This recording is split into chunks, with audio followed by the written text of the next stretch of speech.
Hello, me voilà à la fin de mon 14e jour du défi en route pour changer ma vie. Il y a 14 jours maintenant que je me suis posé le défi de passer chaque jour à l'action et de faire chaque jour un petit pas pour mes grands rêves et mes grands projets. Aujourd'hui, c'est la fin du 14e jour et dans la vidéo que j'ai tournée ce matin du jour 13 avec un peu de retard, j'expliquais que j'avais compris qu'il était important de faire les choses juste pour moi, dans la mesure du possible et quand ça n'engage que moi. Et c'est d'ailleurs ce que j'ai fait ce matin. Je m'étais inscrite à un cours de yoga et n'étant pas passée à l'action ces 2, 3 derniers jours, j'ai senti ce matin en me levant que de passer les 2 heures de libre que j'avais aujourd'hui à aller à ce cours et à passer ce moment à faire du yoga, eh bien, c'était pas tout à fait juste pour moi parce que j'avais aussi envie de consacrer du temps à mes rêves et à mes projets, ce que je n'avais pas fait depuis 2 jours. Et j'ai vraiment été prise dans un dilemme, à savoir est-ce que je tiens mes engagements, puisque je m'étais engagée auprès d'une personne que j'apprécie beaucoup, ou est-ce que je renonce à mon engagement, je me désiste pour avoir ce temps pour moi. Et j'ai eu le courage, j'ai pris le courage, parce que pour moi, il a fallu du courage pour me dire non. Ce qui est juste pour moi, c'est pas d'y aller et d'avoir la tête ailleurs en me disant que j'aurais dû faire ci, j'aurais pu faire ça, et de vivre un cours de yoga à moitié. Ce qui est juste pour moi, c'est de rester là et d'agir pour mes rêves et mes projets. C'est donc ce que j'ai fait ce matin, en faisant passer en priorité ce qui était important, le plus important pour moi. Et donc, j'ai pris du temps pour écrire un peu ce que m'avait apporté cette 2e semaine de défi et aussi pour prendre des notes sur les précieux conseils que j'avais reçus suite à ma vidéo sur les priorités, avec une liste d'actions, de questions pardon, à se poser pour établir les bonnes priorités. Et avec tout ça, j'ai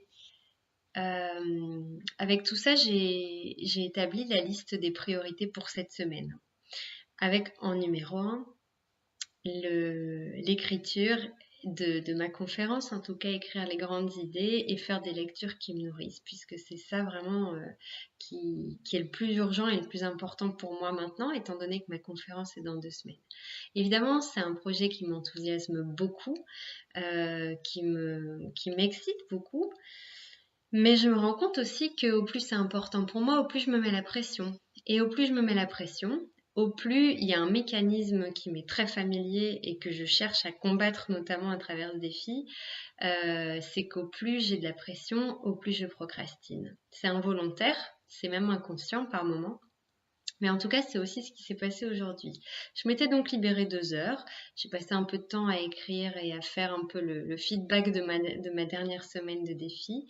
Et puis, je voulais passer du temps par rapport à cette conférence. Et je ne sais pas par quel hasard mystérieux, mais je n'ai pas eu une minute à moi aujourd'hui, malgré le temps que j'ai pu me dégager, pour pouvoir passer à l'action concrètement et écrire par rapport à ces sujets de conférence.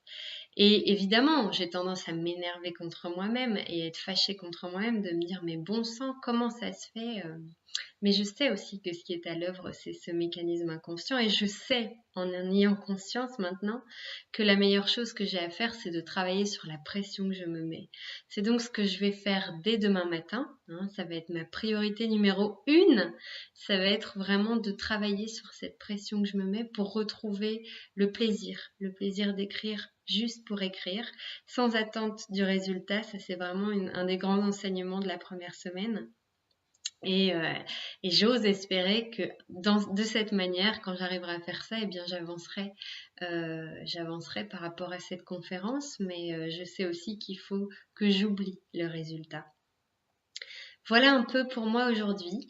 Je constate aussi que depuis quelques jours, je suis en perte de régime, donc je suis toujours motivée, j'ai toujours envie de faire ce défi, mais j'ai vraiment du mal à installer concrètement des temps d'action concrets pour moi.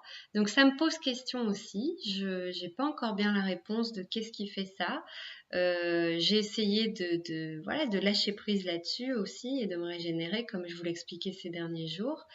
Et on va voir pour la suite. En tous les cas, ce qui est sûr, ça va être ma priorité numéro 2 de demain. La première étant de lâcher la pression et la deuxième étant vraiment de me remettre bien clairement en tête quelles sont mes motivations par rapport à ce défi. Qu'est-ce que je veux, qu'est-ce que je souhaite, parce que je pense que pour garder la motivation, il faut vraiment rester connecté à ces grands rêves et à ces grands projets pour donner du sens aux petits pas qu'on fait chaque jour.